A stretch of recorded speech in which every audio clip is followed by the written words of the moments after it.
Kita jumpa di podcast Curhatan Emak Hijabar.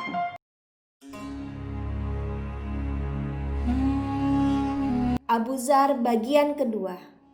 Pemimpin gerakan hidup sederhana. Pada suatu hari, Rasulullah mengemukakan kepada Abu Dzar pertanyaan berikut. Wahai Abu Dzar, bagaimana pendapatmu bila menjumpai para pembesar yang mengambil barang upeti untuk diri mereka pribadi? Abu Dzar menjawab, demi yang telah mengutus Anda dengan kebenaran, akan saya tebas mereka dengan pedangku. Sabda Rasulullah pula, maukah kamu aku beri jalan yang lebih baik dari itu? Ialah bersabar sampai kamu menemuiku. Tahukah kita kenapa Rasulullah mengajukan pertanyaan seperti itu? Itulah persoalan para pembesar dan harta. Rasulullah membekali Abu Dzar dengan nasihat amat berharga. Bersabarlah sampai kamu menemuiku. Maka Abu Dzar tidak akan menggunakan ketajaman pedangnya terhadap para pembesar yang mengambil harta rakyat. Tetapi ia juga tidak akan bungkam atau berdiam diri.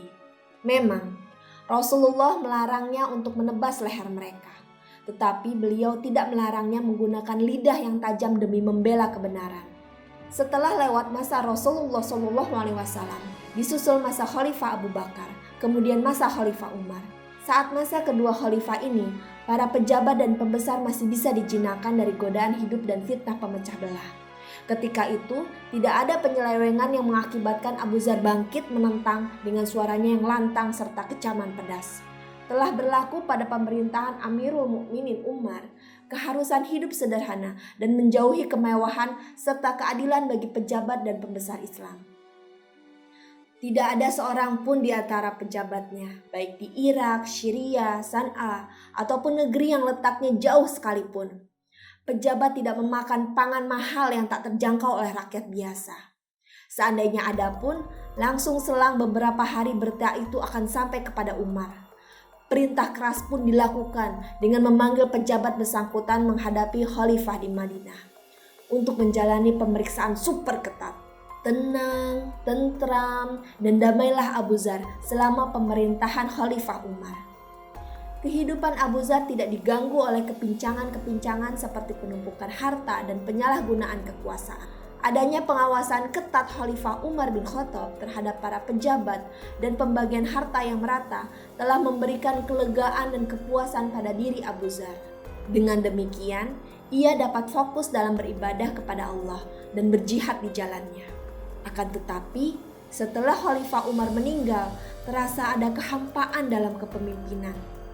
Sementara itu, dengan meluasnya kekuasaan Islam ke berbagai pelosok dunia yang menumbuhkan kemakmuran hidup, orang-orang yang tidak dapat menahan godaan dunia banyak yang terjerumus ke dalam kemewahan yang melebihi batas. Abu Dzar melihat keberbahayaan ini. Panji-panji kepentingan pribadi hampir saja menyeret dan mendepak orang-orang yang tugasnya sehari-hari menegakkan panji-panji Allah. Dunia dengan segala tipu muslihatnya hampir memperdayakan orang-orang yang mengemban risalah Islam. Harta yang telah dijadikan Allah sebagai pelayan yang tunduk pada manusia berubah menjadi tuan yang mengendalikan manusia.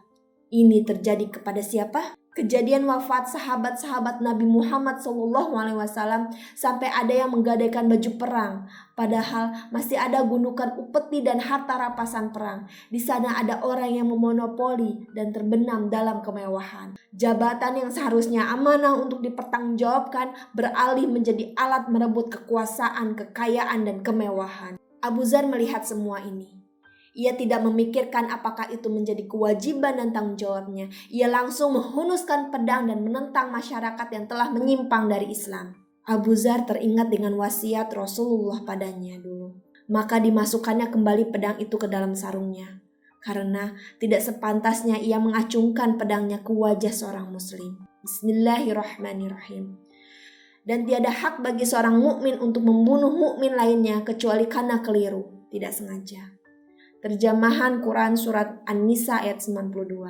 Bukankah dulu Rasulullah telah menyatakan di hadapan para sahabat bahwa di bawah langit ini takkan pernah lagi muncul orang yang lebih benar ucapannya? Abu Dzar, beliau orang yang memiliki kata-kata yang tepat dan jitu. Satu kalimat yang diucapkannya lebih tajam daripada pedang. Maka dengan senjata kebenarannya, ia pergi ke para pembesar dan kaum hartawan. Ia pergi ke pusat-pusat kekuasaan dan gudang harta. Dalam beberapa hari, ia menjadi pejuang yang didukung oleh banyak rakyat dan golongan pekerja. Bahkan pendukungnya sampai ada di negeri lain. Nama Abu Dzar terbang ke berbagai daerah, bahkan ke tempat yang belum pernah didatangi Abu Dzar. Hal ini membuat rasa takut dan ngeri pihak penguasa dan hartawan yang berlaku curang. Dukung podcast saya dengan cara apa, Ma? Like, comment, dan subscribe. Jangan lupa klik tombol loncengnya.